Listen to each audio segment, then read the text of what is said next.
A matriz óssea é composta por uma parte orgânica e uma parte inorgânica, cuja composição é dada basicamente por íons de fosfato e cálcio, formando cristais de hidroxiapatita.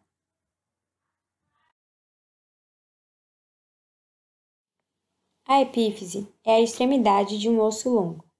A placa epifisária é o local do crescimento do osso e a diáfase é o corpo de um osso longo.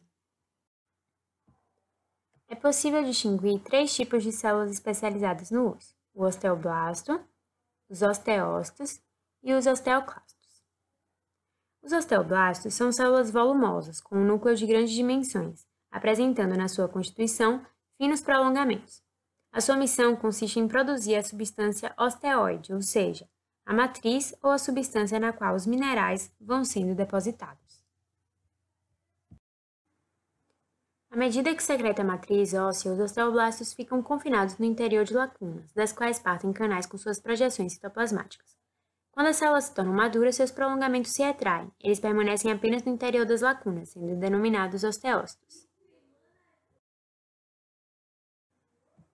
Os osteoclastos são células gigantes multinucleadas que secretam enzimas que digerem a parte orgânica da matriz óssea, propiciando a volta dos sais minerais para a corrente sanguínea ou ainda destruindo áreas envelhecidas do osso, regeneradas e remodeladas em conjunto com os osteoblastos.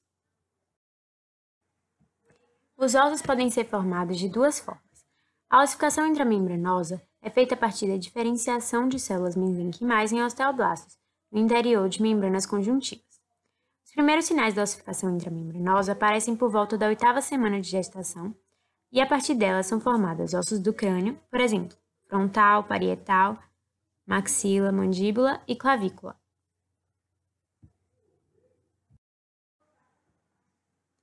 A ossificação endocondral forma principalmente ossos curtos e longos em 2 etapas, que são modificações da cartilagem hialina, que termina com a morte dos condrócitos, invasão de células osteogênicas e diferenciação das mesmas em osteoblastos, na cavidade anteriormente ocupada pelos condrócitos, para a deposição de matriz óssea e formação de tecido ósseo, onde inicialmente havia tecido cartilaginoso.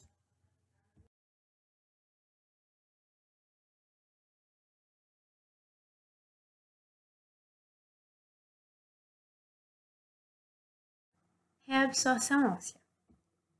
Os osteoblastos possuem receptores para o paratormônio.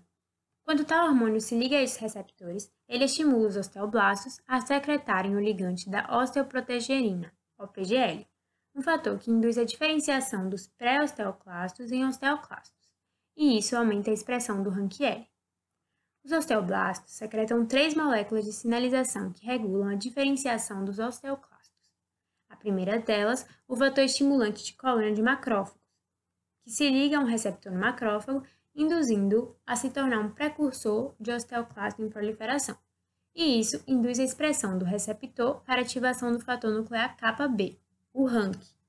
Outra molécula sinalizadora do osteoblasto, o RANKL, se liga ao RANK dos precursores dos osteoclastos, induzindo-os a se fundir uns aos outros e formar osteoclastos multinucleados, ativando-os e aumentando a reabsorção do tecido ósseo.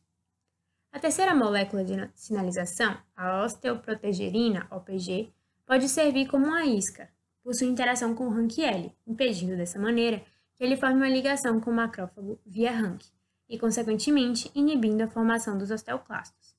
Assim, RANKL, RANK e OPG regulam o metabolismo ósseo e a atividade osteoclástica.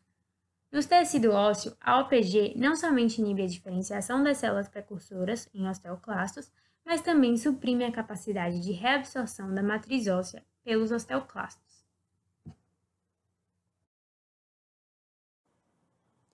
O hormônio do crescimento é produzido pela hipófise e, ao contrário dos outros hormônios hipofisários, não age por meio da glândula-alvo, mas exerce seus efeitos diretamente sobre todos ou quase todos os tecidos do organismo.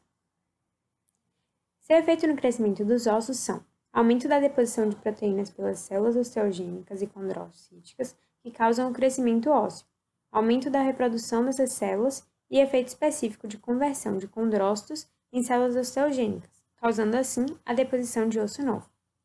O hormônio do crescimento age como forte estimulador dos osteoblastos. Consequentemente, os ossos podem continuar a aumentar de espessura durante toda a vida, sob a influência do hormônio do crescimento.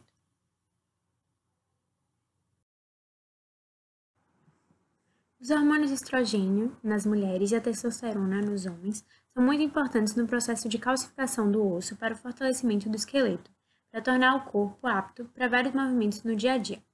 Esses hormônios funcionam como os principais carregadores de cálcio para dentro dos ossos. Eles estimulam o crescimento de nossos ossos logo após a puberdade, promovendo rápida calcificação óssea e fazendo com que as partes dos ossos que crescem se extinguam dentro de poucos anos, de forma que o crescimento, então, pare. A mulher nessa fase cresce mais rapidamente que o homem, mas para de crescer após os primeiros anos da puberdade. Já o homem tem um crescimento menos rápido, porém mais prolongado, de modo que ele assume a uma estatura maior que a da mulher. Dito isso, é importante citar sobre a osteoporose, doença caracterizada pela pouca quantidade de minerais nos ossos. Em alguns casos, o que está faltando para melhorar a saúde óssea não é o cálcio, mas justamente a atuação do estrogênio. Falando ainda sobre o estrogênio, é importante falar sobre a sua relação com a menopausa da mulher. Após a menopausa, a quantidade de estrogênio cai drasticamente, prejudicando a reposição de cálcio nos ossos. Como consequência disso, a densidade mineral do esqueleto é reduzida e ele se torna mais frágil. Vitamina D na formação óssea. A vitamina D inicialmente é um pró-hormônio que precisa sofrer hidroxilações para se tornar ativo. Atua na absorção de íons de cálcio, de fosfato pelo intestino delgado, regula a remodelagem óssea e a reabsorção renal de íons de cálcio e fosfato. Os raios UVB convertem a 7 de hidrocolesterol em vitamina D nas camadas basais da pele. A vitamina D é, então, transportada na corrente sanguínea até o fígado, onde sofrerá hidroxilação, transformando-se em 25-hidroxivitamina D. Ao passar pelos túbulos proximais dos rins, a segunda hidroxilação transforma 25 de hidroxivitamina D na sua forma ativa, o calcitriol. Além disso, a vitamina D sensibiliza os osteoblastos do paratormônio, que estimula a produção da 1,25 de hidroxivitamina D, através de uma alimentação anterograda.